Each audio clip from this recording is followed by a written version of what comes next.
Good. First of all, good morning. It's about 10 o'clock here in the greater Dayton, Ohio area. My name's Fritz Wasco.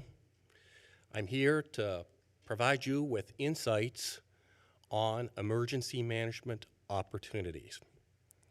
So I'd like to start off by saying that with climate change, you will find yourself with plenty of opportunities, if you want to participate in emergency management. But it might take some time here for me to take a step back and manage some expectations. You see, in emergency management, we operate under the National Incident Management System. It's called NIMS. You've probably taken some NIMS courses, IS 100, IS 200. I know a lot of you take the 7 and the 800 courses, but the three key courses for incident management certification are and I call them IS. I know some of you are shaking your head where you forget the C. NIMS IS 100 is ICS 100. The IS stands for Independent Study. You took it online. The same with 200. Recently, 300 has been released to the Coast Guard Auxiliaries Learning Management System, AUX LMS. It's an 18-hour course that I'm sure some of you have completed in less than 18 hours. Those are your three key courses if you want to participate in emergency management. They're the starting point. Not so much 700, not so much 800, but 100, 200, and 300. So, under NIMS ICS, you learn in 300 that there are 8 separate and distinct sections and officer positions under the Incident or Unified Command. And let me get this straight. If you're here because you think you're going to be out rescuing people in the water, jumping out of helicopters, out of all those 8 positions, only one of them is operations. The rest are about managing the emergency. So what does this mean? It means your greatest opportunities are not going to be in the operations section. Those jobs are highly coveted by what you would call the gold side and those active duty individuals that have those skill sets, helicopters, boats, law enforcement. Those jobs go quickly to the active duty. What we are considered to be, and make no mistake about it, the civilian workforce, the auxiliary workforce, as well as the auxiliary surge staffing, we're here to do support work. Certification, which allows you to assist in emergency management virtually anywhere needed. You need to take 100, 200, 300, and then you would take an oral board with 2 people that already have the ICS or higher certification. This oral board lasts about 15 minutes. It allows us to understand when we give you this oral board whether or not you've completed the basic training that allows you to assist. Very simple. So, with that, these actually have to be signed by the sector commander. It's Captain Amy Beach currently. Unless you're at a unit where there's a commanding officer. So first there has to be a commanding officer, and that commanding officer has to be an 04 or higher. It would be lieutenant commander, I believe. So that's what I need you to begin with. And actually, if you work with me, I can do most of this over the phone or by computer. So how do you get a hold of Fritz Wasco? First of all, I'm a civilian with the United States Coast Guard. So anyone with a Coast Guard terminal can look me up, WASCO. I'm also a retired reservist. So I speak civilian, I speak reservist, and I, of course, did active duty, so I speak active duty. And now, with a few years under my belt in the auxiliary, I speak a little bit of auxiliary. So to get a hold of me, you have to use my real name, Frederick, and it's going to be Frederick with two E's, Frederick Wasco, WASCO, at uscg.mil. I can work through this first PQS with you. As a matter of fact, today here, we'll actually be training this PQS for those that show up for the training today.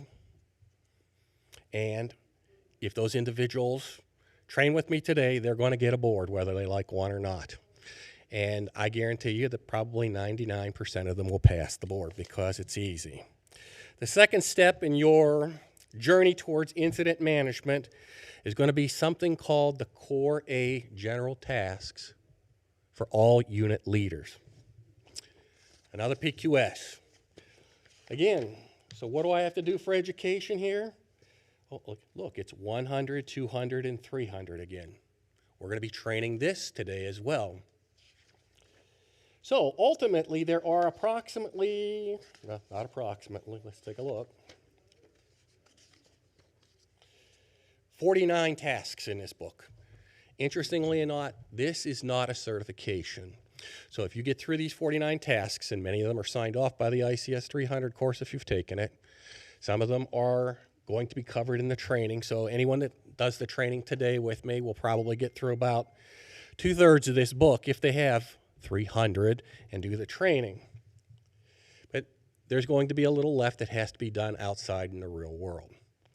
So how do you do that? Well, your sector, your Marine Safety Unit, your Marine Safety Detachments, they all have to do mandated exercise under the Area Maritime Security Plan and under the Area Contingency Plan. So these are the PREP program and the AMSTEP program exercises.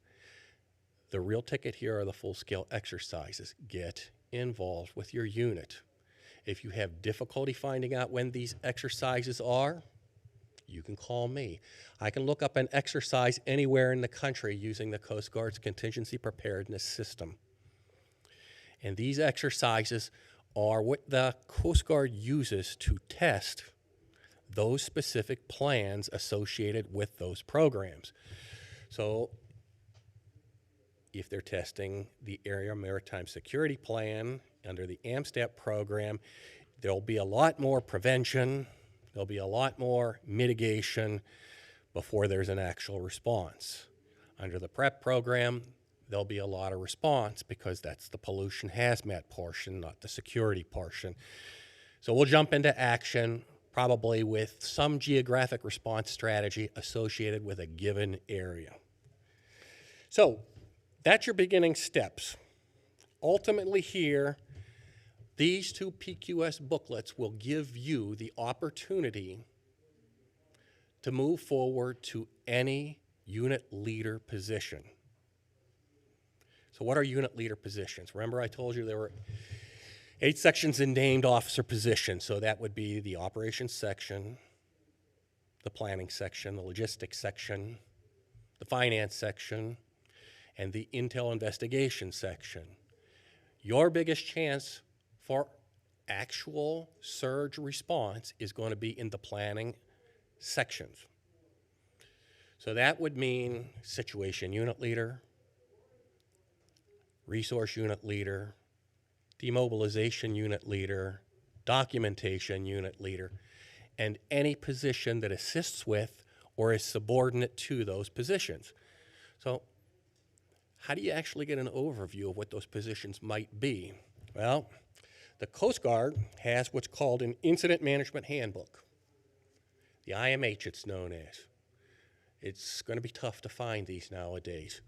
This was printed up in 2014. The previous one is fluorescent orange, and it was printed up in 2006.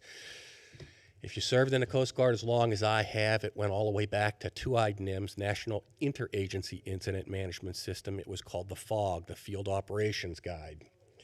These books get updated about once every 5 years, so this one's a little past due. But I suspect they will be working on this soon. But the IMH still has a description of every job associated with every section and every officer. And I've discussed what the sections are. The officer positions, and I don't want you to confuse them with Coast Guard officer or military officer. In ICS, we use common terminology. The officer positions report directly to the command. That's why they're called the command staff. The section chiefs report also to the command, but they are the general staff. So these officers are the intelligence officer, if they're not using an intelligence section chief, a public information officer, many of you study for this, and there would be a safety officer, and these are basically those and liaison officer. These positions are also things that you can train to. Interesting, the liaison officer course is one of the other only courses available on AUX LMS that doesn't have to be proctored in person. So, under the section chief that I spoke about earlier, and that's going to be planning, this is the position that I get the most requests for. You see, here in the auxiliary, you're not well known to the active duty, and your capabilities are not well known to the active duty. When there's an incident, we have Hurricane Ida going on right now. We also have Operation Allies Welcome going on right now. Ultimately, what's occurring here is that there are surge response requests going out through the surge staffing section. Normally, the Coast Guard's surge staffing section, when they look for people to go to these contingencies, they go to something called the Direct Access Program, and you're not in it. Although I've suggested that you should be, you're not in that. So what they do is they go through the buddy system and they start asking the DSO EMs, and that's what, I guess that's what you're calling me, is the District Staff Officer for Emergency Management. It used to be the IM, or Incident Management. But ultimately what they do is they come to me and say, hey, do you have these people? Call them up, see if they want to go. And in most cases, it's documentation, it's demob, situation, and resources. Now, some of you have served in incidences that are less than type 1s. And when I talk about types of incidences, I talk about complexity. So a type 1 incident is Hurricane Ida. It is nationally known, needs support beyond the district itself or the sectors themselves, and it has grown in complexity to the point that it's been labeled a type 1 incident. It's a natural disaster. So ultimately what they're doing is they're going through these requests for individuals. But there are other positions that report to the situation unit leader. So if you have knowledge that goes into the realm of operations, you might be hired by the situation unit leader to be a field observer. You see, in a real incident, most of the times, the operations section chief is too busy to funnel information to the situation unit leader that must keep the unified command up to date on everything that's going on in the incident. So what the situation unit leader does is employ field observers. These are knowledgeable individuals that go out and look at what operations is doing as it relates to their assignment and reports back on how that assignment is working, successful or unsuccessful, and what is going on. This allows operations to do their job, and it allows situation to get the information that they need. Situation is also responsible for setting up all the displays. So, interestingly enough, they need a display processor. These are the individuals that work the GIS programs and the charts and the artwork and the programs that allow them, the situation unit leader and the planning section chief, to display what's going on in an incident. So that's also an opportunity that I get requests for all the time. And of course, the status and check-in recorders.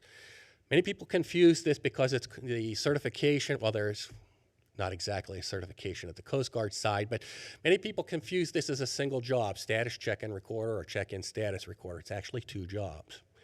The check-in recorder checks people in and out of an incident on an ICS form that checks people in and checks people out.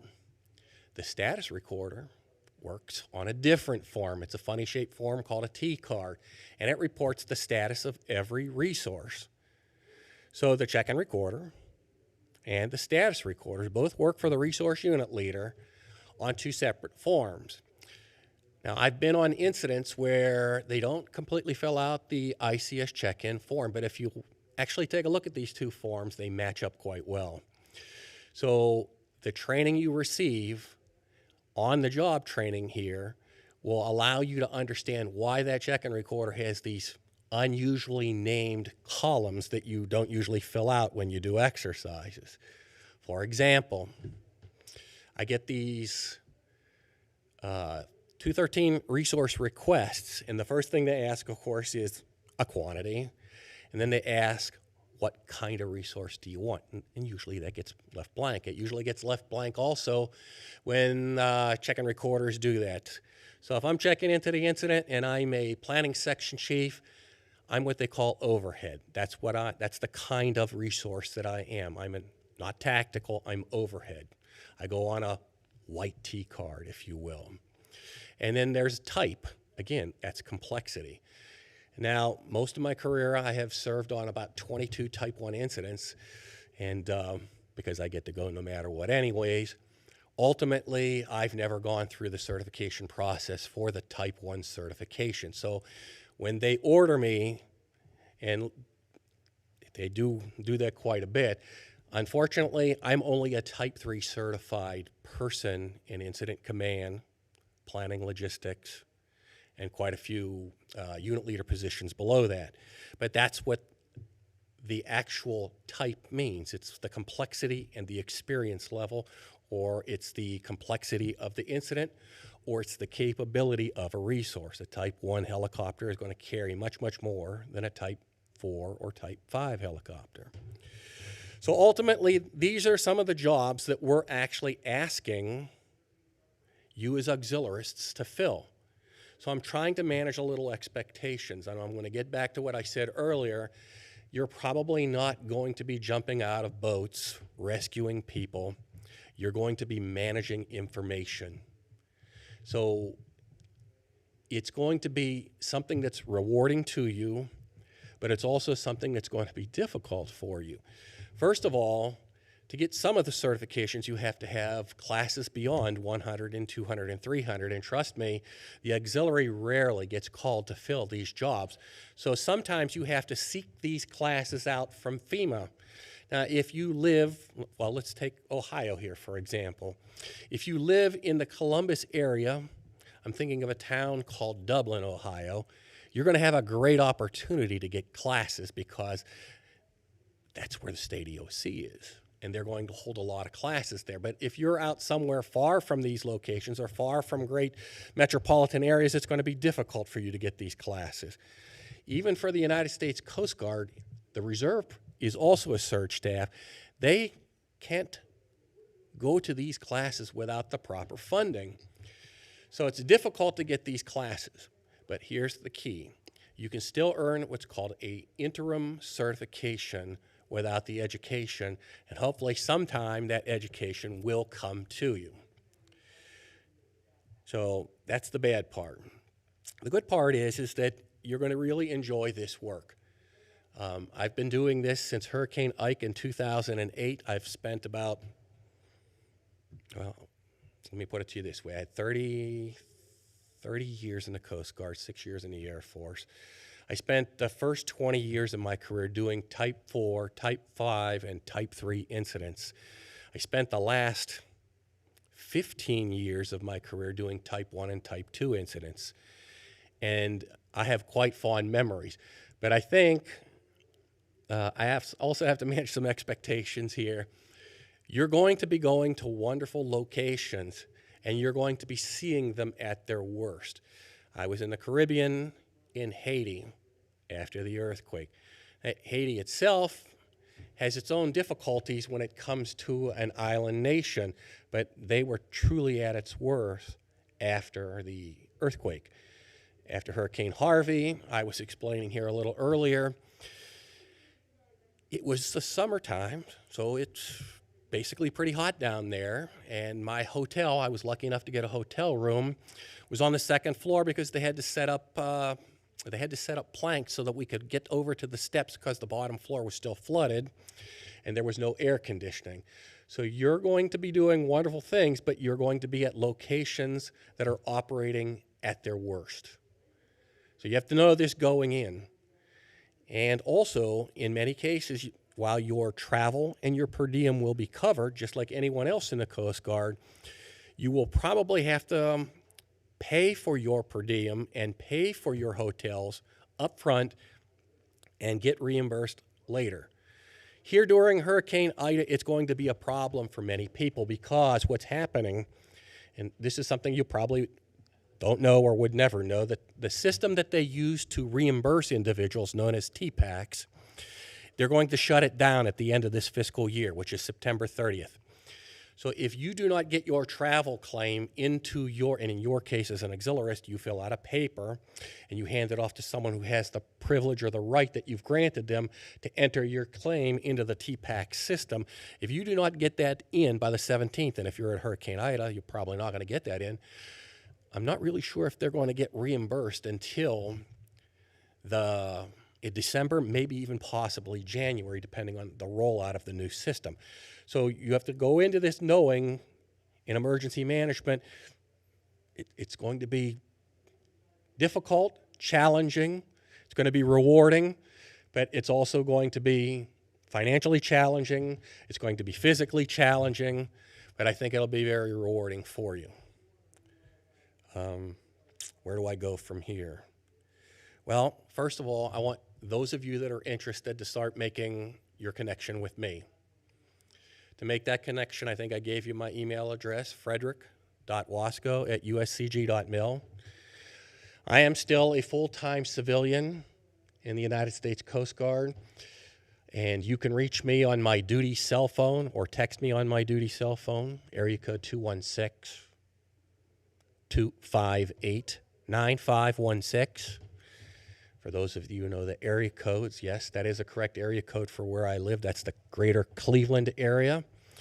I am the 9th District ICS coordinator in my civilian position, the COOP manager, as well as the emergency management specialist and preparedness specialist. So I need you to do your hookup with me, and I will begin to get you started on your process towards the minimum certification. Every year, I get individuals from the auxiliary that call me and say, I'm ready to go. I can do anything. I want to go. But unfortunately, even this year, I've asked in Coastal, I have individuals that want to go.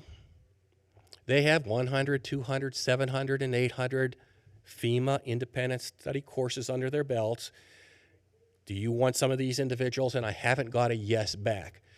But they have stated this year that it would be great if I could find individuals that at a bare minimum had the ICS staff certification as well as working their way down the Core A for all unit leader tasks. This is why I'm trying to send you down that way too. Also, I talked about the IMH. This is also an application now. That's why these are hard to find. What they did was they introduced an application. If you're an Android freak, you can get that on Google Play. And if you're an iPhone freak, you can get that on, iTunes or something like that. I'm trying to think, there's an actual letter in front of it. It's the Coast Guard. To find it, you have to type in USCG IMH. But there's a small case letter in front of it that they've added with the last update. And you know you have the right application when it looks like a colorful helicopter blade. So those are your basic tools to get started with. And you can get started through me. You can connect with me anytime. I'll do what I can. I actually offer this training to the active duty, to the reservists. I actually offer it to the auxiliary. I've been teaching this throughout my few years here in the auxiliary. And most of your opportunities are going to be in the coastal region. Now it's about time that I think they wanted me to train people during this D-train towards what is called an EMAC. An EMACC, an Emergency Management Auxiliary Coordination Cell. Well, it kind of smells like an area command to me, but since it's the auxiliary, they came up with a special name for it. So the EMAC is a coordination cell that sets up when there are natural or man-made disasters in the coastal region, and they try and find individuals in the auxiliary that are willing to come down and support their operations. Now, basically what that is, again, is an area command course. And those individuals are in the procurement, so that it's a little bit more logistics, but not actually buying anything. They're actually trying to work with us, the emergency management staffs, to find the members to go on and do work. I have, I believe it is from Eastern Region, 2 individuals down there right now. And the interesting thing is because it's not about a boat, it's not about a helicopter.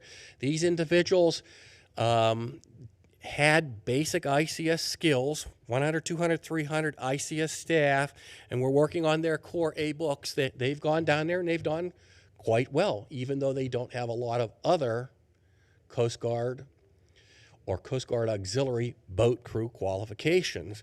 These individuals are helping to manage the emergency. So with that, I'm not really sure I have much more to offer at this time, but I want to reach out to you and suggest that you work with me.